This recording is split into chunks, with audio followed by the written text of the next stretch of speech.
Bonjour à tous et bienvenue sur un nouvel épisode de J'irai lire chez vous. Je suis Léane de Drive Optimiste et voici Julie de Julie et ses lectures. Aujourd'hui, nous avons rendez-vous avec Léa Biasinski. On y va, c'est parti. À tout de suite.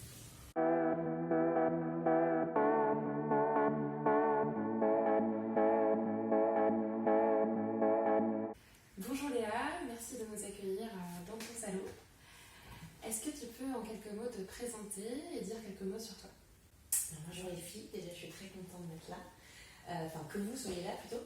Alors je me présente, donc je m'appelle Léa Biasinski, je suis écrivain, j'ai sorti mon premier roman en 2015, le dernier là en mai de cette année, 2021. Qu'est-ce que je peux vous dire d'autre? J'écris des romans qui sont plutôt dans la lignée du roman feel good, mais qui aborde en même temps des sujets toujours un peu lourds. Et voilà, ça part toujours d'un élément douloureux pour aller vers un élément lumineux.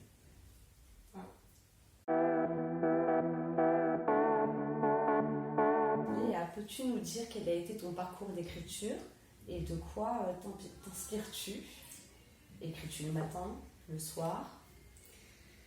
Alors mon parcours d'écriture, je crois que je l'ai raconté un peu au début, il est vraiment arrivé sans que je le veuille consciemment en tout cas, parce qu'avec une mère écrivain, on n'a pas forcément envie de faire la même chose, donc c'est un peu compliqué, et donc on a attendu au tournant, donc je ne me serais jamais permis d'espérer d'eux.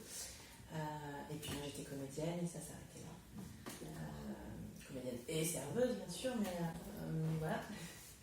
Et puis voilà, et l'idée du premier, du vieux est arrivée comme ça, et j'ai eu cette chance incroyable qu'une amie l'envoie à une amie qui travaillait chez Michel Lafon et qui l'a... Donc cette histoire, tu t'es inspirée un petit peu de ton métier de serveuse? Cette histoire, elle m'est venue un jour où je m'ennuyais à midi derrière mon bar et où j'imaginais qu'un vieux monsieur passerait la porte et qu'entre nous... En fait, je me suis toujours imaginé petite que le père de mon père n'était pas mort, je n'ai jamais connu, et qu'un jour dans la rue, on se croiserait et qu'on se reconnaîtrait. Ah oui, ouais, complètement. Ouais, je sais pas qui était mort. Et donc voilà, j'ai imaginé qu'un vieux passerait la porte et que tout d'un coup entre nous se créerait quelque chose. Et c'est vrai que comme je suis fascinée par la Seconde Guerre mondiale par mon histoire, tout d'un coup le fait qu'il soit un vieux déporté, qu'elle soit une petite fille de collabo, enfin voilà. Puis je m'étais toujours demandé comment est-ce qu'on faisait, comment un jeune aujourd'hui vivait le fait que ses grands-parents avaient pu être des salauds. Et que ça doit être quand même malgré tout, qu'on veuille nous, quelque chose de très dur à porter. Et comment est-ce qu'on arrive à vivre avec ça et à passer par-dessus ça. Et voilà, c'est venu comme ça. Et comment j'écris le matin. Avant j'étais fumeuse, chose que je regrette beaucoup. Mais avant j'étais fumeuse et donc je travaillais que dans les cafés. J'écrivais dans les cafés le matin. J'étais déposée les enfants à l'école et j'allais travailler jusqu'à midi. Et c'était vraiment mon endroit... Enfin, j'adorais ça, avec un casque sur les oreilles, de la musique. Et, d'accord. Et j'enchaînais les cafés et les cigarettes. Et maintenant, je ne fume plus, c'est beaucoup moins marrant. Je travaille chez moi. Voilà, avec une tisane. Voilà, c'est un peu ça. Tu as publié plusieurs livres. Est-ce que tu peux nous les présenter et peut-être pitcher rapidement l'un d'eux? Écoute, je vais commencer par le premier, qui s'appelle Le vieux qui déjeunait seul, qui est sorti en 2015. C'est un livre que j'ai écrit, je pense, en peut-être 3 ans, en écrivant une fois tous les 36 du mois, à l'époque, sans croire qu'un jour il serait édité et sans même essayer de le faire éditer. C'était vraiment une histoire que j'avais besoin de raconter. Et puis un jour, une amie l'a lu pour faire des corrections, puis l'a envoyé à une amie qui travaillait chez Michel Lafon. Ça s'est fait comme ça. Et Michel Lafon m'a appelé en me disant on a lu votre livre et on aimerait bien l'éditer. Et c'était merveilleux parce que moi j'aurais jamais fait la démarche de peur d'avoir des réponses négatives, j'aurais trop peur. Et donc c'est l'histoire d'une rencontre entre un vieil homme et seul, qui est sur la fin de sa vie, et une jeune femme mal dans ses baskets qui a un lourd passé familial. Et c'est la rencontre de ces deux êtres qui va bouleverser leur vie à tous les deux et qui... Voilà, c'est un petit conte. Je sais pas si je vais bien parler, mais voilà. Ok, très bien. Après, en numéro 2, il y a Le bruit du silence, qui est un livre plus sombre, bien qu'il termine bien, parce que moi je n'aime que les histoires qui finissent bien, parce que sinon c'est... Voilà, je trouve que la vie est déjà suffisamment dure et lourde, et donc j'aime la lumière.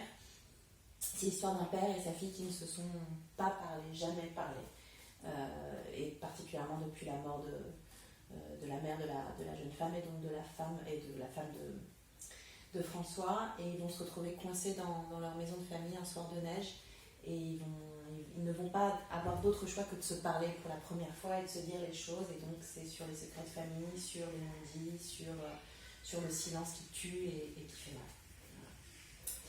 Voilà. Le troisième, qui est sorti en 2019 et qui s'appelle Comme si tout recommençait, qui est l'histoire d'une femme de 40 ans, Barbara, qui se retrouve du jour au lendemain lâchée par l'homme qu'elle aimait et qui lui avait promis qu'il lui ferait un enfant avant ses 40 ans. Et donc elle va plaquer Paris, son boulot, tout, et aller dans le sud de la France, à Antibes, et prendre la direction d'une maison de retraite. Et là, elle est complètement effondrée, elle pense que sa vie est derrière elle et qu'elle ne lui réserve plus aucune surprise, et en fait, au contraire, à côté de ses vieux, parce que moi j'aime le mot vieux, à côté de tous ces vieux, elle va renaître et s'apercevoir que tout peut recommencer, voire tout peut commencer, et il y a plein de personnages parmi ces résidents de la maison de retraite, Alain, Claire, Bernadette, qui sont en haut en couleur pour certains. Et le dernier, À 20h sur le quai, qui est sorti cette année, qui parle d'une rencontre entre un jeune homme et une jeune femme qui se croisent tous les samedis matins dans le métro depuis plusieurs mois. Et le jour où lui décide de lui parler pour la première fois, le métro explose. Il y a un attentat.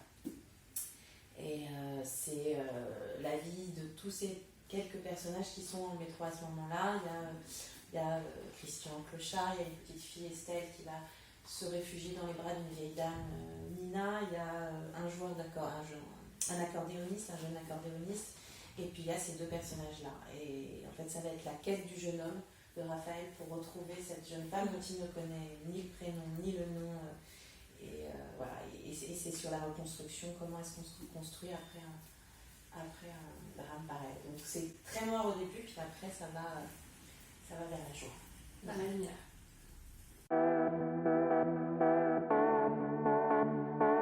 Léa, quel est le livre qui a changé ta vie, ou un livre coup de cœur en particulier? J'en ai un qui sera toujours le même, et qui est le livre je lisais pas. J'étais très mauvaise à l'école et je lisais pas jusqu'à 14 ans. Je n'avais pas ouvert un livre, ce qui désespérait mes parents. Il y avait des livres partout chez nous, et je pense que j'aimais pas ça. Je n'aimais pas lire, et j'adorais les films Angélique Marquise des Anges. Et un jour, mon père est rentré dans la chambre, il m'a jeté un livre comme ça, vraiment jeté, il m'a dit écoute, puisque tu aimes les films, peut-être que tu aimerais le livre. Et ça a changé ma vie. Voilà. Et Angélique m'accompagne. Voilà, pour moi, c'est un livre magnifique. Les gens ne connaissent pas parce que les gens se sont arrêtés au film, donc ils pensent que c'est neuneux, fleur bleue, tout ça. Comme Cécile. Voilà, et en fait, pas du tout. Le film, effectivement, est neuneux, un peu fleur bleue, et a beaucoup vieilli. Le livre est magnifique. Il y a 13 volumes, c'est une saga incroyable. Ça finit au Canada. Et le personnage d'Angélique est une belle accompagnatrice de vie, et c'est un livre que je relis tous les 5 ans.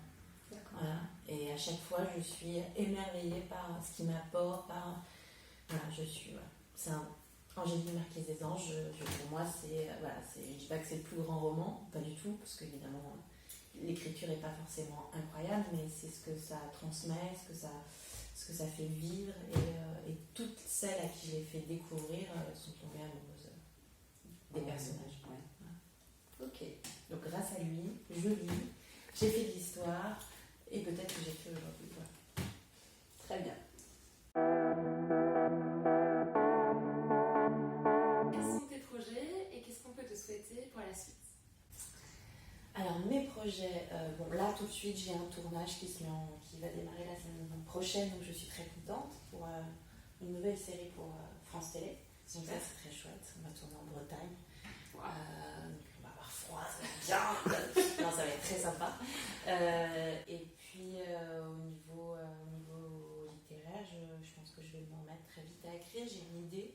Je pense que je vais arrêter les romans avec coraux, avec plein de personnages. Là, je vais me reconcentrer sur... finalement, j'aime bien, voilà, comme pour revenir pour le premier, j'aime bien quand il y a 2-3 personnages et que ça tourne autour d'eux. Donc, je pense que je vais revenir là-dessus. J'adorerais que le dernier roman soit adapté en film. Je trouverais ça génial. Donc, je pense que je vais peut-être me mettre à écrire le scénario. Parce que tout le monde me dit que ça pourrait faire un film chouette. Et voilà ce qu'on peut me souhaiter. Et puis me souhaiter que je puisse écrire un 5e roman et un 6e et un 7e et que ça marche. Et que je rencontre des lecteurs et le public. Bon ben voilà Léa, nous tenons à te remercier pour ton accueil. C'était vraiment sympathique et tu savais très bien à quel point j'avais envie de te rencontrer. Donc voilà, on te remercie très sincèrement. C'est moi qui vous remercie, les filles, c'était chouette.